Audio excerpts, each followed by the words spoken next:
அஸ்ஸலாமு அலைக்கும் friends. Morning ஒரு குட்டி மினி விலாக் பார்க்கலாமா? வாங்க பார்க்கலாம். காலையில் பிரேக்ஃபாஸ்ட்டுக்கு கேப்பசமியா வச்சது சாப்பிட்டாச்சு. இன்றைக்கி என்னுடைய பிறந்த நாள் இருக்கிறதுல என் ஹஸ்பண்ட் வந்து வா பைக்கில் போவோம்னு சொல்லி கூப்பிட்டு போனாங்க. போய்கிட்டு இருக்க சமயத்தில் கம்பங்கூழ் கேப்பக்கூழ் எல்லாம் விற்றுக்கிட்டு இருந்தாங்க ஒரு அக்கா. எனக்கு அதை பார்த்தோன்னே வாங்கி குடிக்கணும்னு ரொம்ப டெம்டிங்காக போயிட்டு, எனக்கு ரொம்ப பிடிக்கும் கேப்பக்கூழ். அதனால் கேப்பக்கூழ் வாங்கி அதோட வந்து அதில் வைக்கக்கூடிய சைடிஸ் ரொம்ப நல்லாயிருக்கும். வத்தல் மிளவத்தல் எல்லாம் வைப்பாங்க.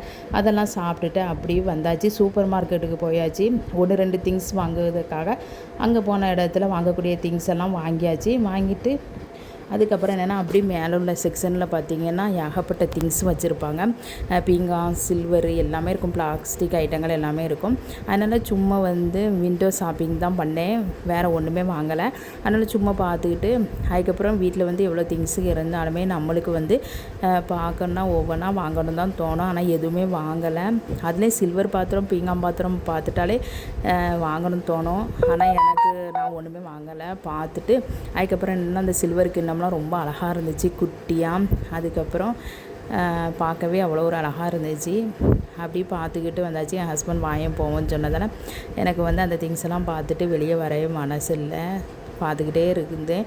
அதுக்கப்புறம் ஏர் ஃப்ரையர் அதோட கேஸ் ஸ்டவ் எல்லாமே இருந்துச்சு. அதுக்கப்புறம் மைக்ரோவேவ்லாம் பார்த்துட்டு அப்படி வாங்கின திங்ஸ்க்கு மட்டும் பில்லு போட்டு அப்படி வெளியே வந்தாச்சு ஃப்ரெண்ட்ஸ்.